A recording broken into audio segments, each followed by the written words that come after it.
അസ്സലാമു അലൈക്കും dear friends. ഇന്നത്തെ നമ്മുടെ സ്പെഷ്യൽ നിങ്ങൾ ആരും ഇതുവരെയും ട്രൈ ചെയ്ത് നോക്കിയിട്ടില്ലാത്ത ഒരു അടിപൊളി വെറൈറ്റി റെസിപ്പിയാണ്. നമ്മുടെ ഈ വീഡിയോ കണ്ടുകൊണ്ടിരിക്കുന്ന സമയത്ത് നിങ്ങൾക്ക് ഇഷ്ടപ്പെടുകയാണെങ്കിൽ ഒന്ന് ലൈക്ക് ചെയ്തേക്കണേ. അതുപോലെ തന്നെ നമ്മുടെ ഈ ചാനൽ ആദ്യമായിട്ട് കാണുന്നവരും ഇതുവരെയും സബ്സ്ക്രൈബ് ചെയ്യാത്തവരും പ്ലീസ് ഒന്ന് സബ്സ്ക്രൈബ് ചെയ്തേക്കണേ. ഞാനിടുന്ന വീഡിയോസ് ഉടനടി കിട്ടുന്നതിനായി സബ്സ്ക്രൈബ് ബട്ടന്റെ തൊട്ടടുത്ത് കാണുന്ന ബെല്ലൈക്കൺ കൂടി ക്ലിക്ക് ചെയ്തിട്ട് ഓൾ എന്ന ഓപ്ഷൻ എനേബിൾ ചെയ്യാനും മറക്കല്ലേ.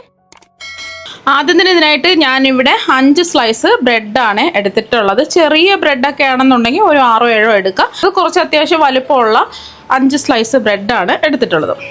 ഇനി ഈ ബ്രെഡിൻ്റെ ആ ബ്രൗൺ ഭാഗമെല്ലാം ഒന്ന് കട്ട് ചെയ്ത് മാറ്റിയതിന് ശേഷം ഇതിനെ വീണ്ടും ഒന്ന് 2ആയിട്ട് കട്ട് ചെയ്യുക. പിന്നെ 4 കഷ്ണങ്ങളായിട്ട് കട്ട് ചെയ്തെടുക്കണം. ഇതുപോലെ ഒരേ വലിപ്പത്തിലുള്ള സ്ക്വയർ പീസസ് ആയിട്ട് വേണം കട്ട് ചെയ്തെടുക്കാനായിട്ട്.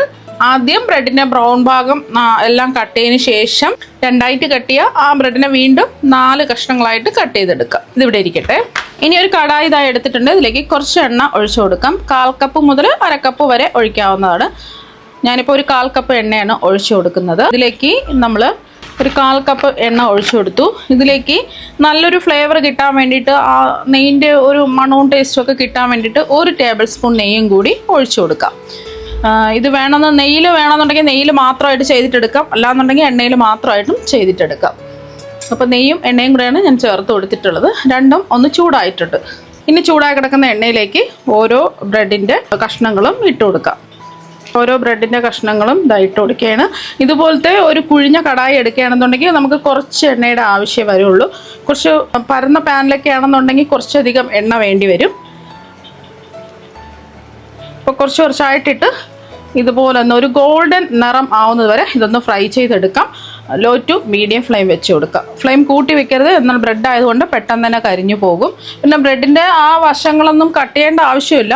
ഞാൻ കട്ട് ചെയ്ത് നിർത്തുന്നേ ഉള്ളൂ. കട്ട് ചെയ്യാതെ വേണമെങ്കിലും ഇതുപോലെ ചെയ്യാം. ഒരു വശം ഒന്ന് മൊരിഞ്ഞ് വരട്ടെ. ഒരു ഗോൾഡൻ നിറം ആവുന്ന സമയത്ത് തിരിച്ചിട്ട് കൊടുക്കാം. 2 വശവും ഇതുപോലൊരു ഗോൾഡൻ നിറം ആവണം.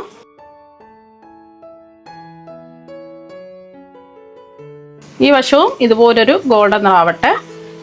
2 വശവും ഒരു ഗോൾഡൻ നിറായിട്ടുണ്ട്.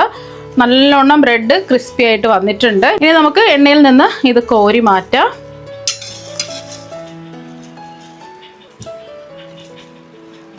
അപ്പോൾ നല്ലോണം ക്രിസ്പി ആയിട്ട് വന്നിട്ടുണ്ട്. ബാക്കിയിരിക്കുന്നതും ഇതുപോലെ തന്നെ നമുക്ക് ഫ്രൈ ചെയ്തെടുക്കാം. അപ്പോൾ ലാസ്റ്റിലുള്ളതും ഫ്രൈ ചെയ്തെടുത്തു. എണ്ണയിൽ നിന്ന് അങ്ങ് കോരി മാറ്റാം.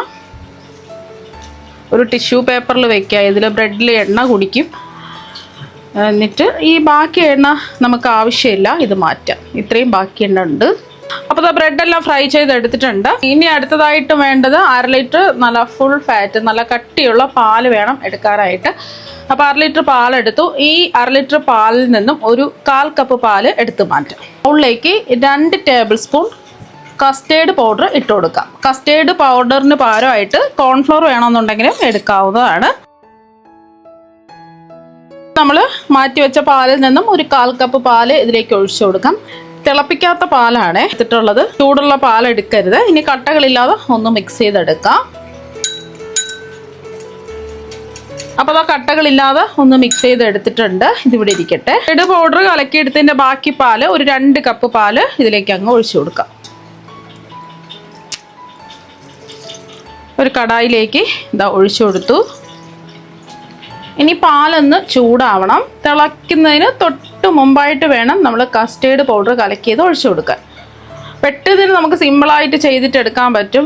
വീട്ടിലെ ഫങ്ഷൻസോ അല്ലെങ്കിൽ കുട്ടികൾ സ്കൂൾ വിട്ട് വരുന്ന സമയത്തോ ഒക്കെ പെട്ടെന്ന് റെഡിയാക്കി എടുക്കാൻ പറ്റുന്നതാണ്. ബ്രെഡും പാലും ഉണ്ടെന്നുണ്ടെങ്കിൽ പെട്ടെന്ന് ഈസി ആയിട്ട് സിമ്പിളായിട്ട് ചെയ്തിട്ടെടുക്കാൻ പറ്റും. ഇപ്പോൾ പാല് നല്ലോണം ഒന്ന് ചൂടായിട്ടുണ്ട്. ഈ ഒരു സമയം ഫ്ലേവറിന് വേണ്ടിയിട്ട് ഒരു 1/4 ടീസ്പൂൺ ഏലക്കാപ്പൊടിയോ അല്ലാന്നുണ്ടെങ്കിൽ 1/4 ടീസ്പൂൺ വാനില എസൻസോ ചേർത്ത് കൊടുക്കാവുന്നതാണ്. ഞാനിപ്പോൾ ഒരു 1/4 ടീസ്പൂൺ വാനില എസൻസ് ആണ് ചേർക്കുന്നത്. നമ്മളെടുത്ത കസ്റ്റേർഡ് പൗഡർ വാനില കസ്റ്റേർഡ് പൗഡറാണ്. അപ്പോൾ അതുകൊണ്ടാണ് വാനില എസൻസ് ചേർത്ത് കൊടുത്തത്. ഇല്ലാന്നുണ്ടെങ്കിൽ ഏലക്കാപ്പൊടി കുറച്ച് ചേർത്ത് കൊടുത്താലും മതി. ഏലക്കാപ്പൊടി ചേർത്തില്ലെങ്കിലും കുഴപ്പമൊന്നുമില്ല. നമ്മളെടുത്ത കസ്റ്റേർഡ് പൗഡറിൽ വാനില എസൻസിൻ്റെ ആ ഒരു ഫ്ലേവർ ഉണ്ട്. അതുകൊണ്ട് കുറച്ചേ ചേർത്ത് കൊടുത്തിട്ടുള്ളൂ. അപ്പോൾ നല്ലതുപോലെ ഒന്ന് ചൂടായി തിളച്ച് വരുന്നതിന് തൊട്ട് മുമ്പായിട്ട് ഒന്നുകൂടി ഒന്ന് നമ്മുടെ ഈ കസ്റ്റേർഡിൻ്റെ മിക്സ് ഒന്നുകൂടി ഒന്ന് കലക്കുക. അല്ലെങ്കിൽ അടിയിൽ പോയി തങ്ങി നിൽക്കും. എന്നിട്ട് നമ്മളിതിലേക്ക് കുറച്ചായിട്ട് ഒഴിച്ച് ഇതുപോലൊന്ന് ഇളക്കി കൊടുക്കുക. ഒരുപാട് അങ്ങ് കുറുകി പോകരുത്, ചെറുതായിട്ടൊന്ന് കുറുകി വന്നാൽ മതി. കട്ടകളില്ലാതെ ഒന്ന് മിക്സ് ചെയ്തെടുത്തു. ഇനി ഇതിലേക്ക് നമുക്ക് മധുരത്തിന് വേണ്ടിയിട്ട് ഒന്നീ കണ്ടൻസ് മിൽക്ക് ഉണ്ടെന്നുണ്ടെങ്കിൽ കണ്ടൻസ് മിൽക്ക് ചേർത്ത് കൊടുക്കാം, അല്ലാന്നുണ്ടെങ്കിൽ പഞ്ചസാര ചേർത്ത് കൊടുക്കാം. ഞാനിപ്പോൾ ഇതിലേക്ക് ഒരു 4 ടേബിൾ സ്പൂൺ പഞ്ചസാരയാണ് ചേർക്കുന്നത്. അത്യാവശ്യം മധുരമുണ്ട്. ഇത്രയും മധുരം വേണ്ടെന്നുണ്ടെങ്കിൽ 3 ടേബിൾ സ്പൂൺ പഞ്ചസാര എടുത്താൽ മതി. എന്നിട്ട് ഒരു ലോ ടു മീഡിയം ഫ്ലെയിമിൽ വെച്ചിട്ട് ഒരു 4-5 മിനിറ്റ് ഇതുപോലെ ഒന്ന് ഇളക്കി കൊടുക്കുക. ചെറുതായിട്ടൊന്ന് കുറുകി വന്നാൽ മതി. ഇപ്പോൾ ഒരു 4-5 മിനിറ്റ് ഇളക്കി കൊടുത്തിട്ടുണ്ട്. ഈ സൈഡിലൊക്കെ പറ്റി പിടിച്ചിരിക്കുന്ന ഇതുപോലെ ഇടയ്ക്കൊന്ന് ഇളക്കി ഇട്ട് കൊടുക്കുക. ഇനി നമുക്ക് ഫ്ലെയിം ഓഫ് ആക്കിയിട്ട് ചെറിയൊരു ചൂടേ ആവാൻ പാടുള്ളൂ, ഇതിൻ്റെ ചൂടൊന്ന് മാറണം. ഇതുപോലെ ഇടയ്ക്കൊന്ന് ഇളക്കി കൊടുക്കുക, ഫ്ലെയിം ഓഫ് ആക്കുക. ഇപ്പം ഇതിൻ്റെ ചൂടൊക്കെ ജസ്റ്റ് ഒന്ന് മാറിയിട്ടുണ്ട്. ഒരുപാട് ചൂട് മാറണ്ട, ഒരു ചെറിയൊരു ചൂടുണ്ട്. ഇതാ കുറച്ചൊന്ന് കട്ടിയായി വന്നിട്ടുണ്ട്. ഒരുപാട് അങ്ങ് കട്ടിയായി കുറുകരുത്. ഞാൻ പറഞ്ഞ അളവുകൾ കൃത്യമായിട്ട് എടുക്കുക.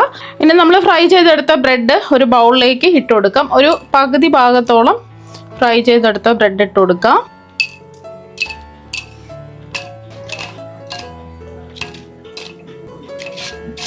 ഒന്ന് നേരത്തെ വെച്ച് കൊടുത്തിട്ട് കസ്റ്റേർഡിൻ്റെ മിക്സ് ഒഴിച്ചു കൊടുക്കാം.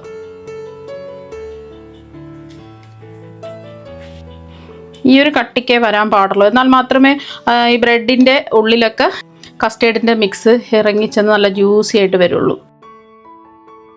അപ്പോൾ ഇനി ഇതിലേക്ക് പകുതി ഇട്ട് കൊടുത്തിട്ടുള്ളൂ.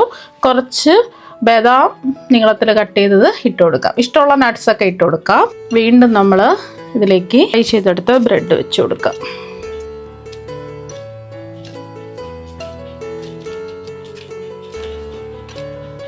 ഇനി ഇതിൻ്റെ മുകളിലായിട്ട് വീണ്ടും കസ്റ്റേർഡിൻ്റെ മിക്സ് ഒഴിച്ചു കൊടുക്കാം.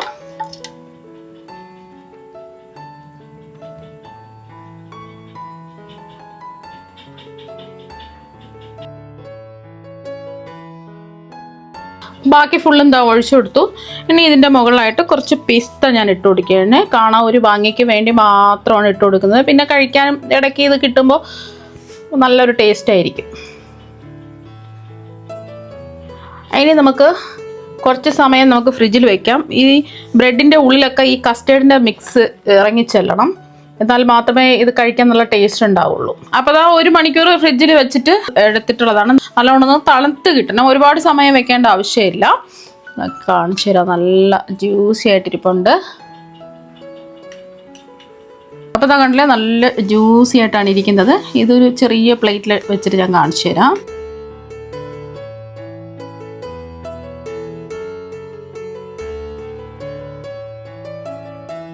കസ്റ്റേർഡിൻ്റെ മിക്സും കൂടി ഒഴിച്ചു കൊടുക്കാം. ഇങ്ങനെയാണ് ഇത് കഴിക്കാനുള്ളത്. കുറച്ച് നട്ട്സ് ഇടാം. അപ്പോൾ അതാ കണ്ടില്ലേ, നല്ല ജ്യൂസി ആയിട്ടാണ് ഇരിക്കുന്നത്. അപ്പോൾ നിങ്ങൾ എന്തായാലും ഇതുപോലെ ഒരു പ്രാവശ്യം ഒന്ന് ട്രൈ ചെയ്ത് നോക്കുക. തീർച്ചയായും നിങ്ങൾക്ക് എല്ലാവർക്കും ഒരുപാട് ഇഷ്ടമാകും. അപ്പോൾ നമുക്ക് മറ്റൊരു വെറൈറ്റി വീഡിയോ ആയിട്ട് വീണ്ടും കാണാം. താങ്ക്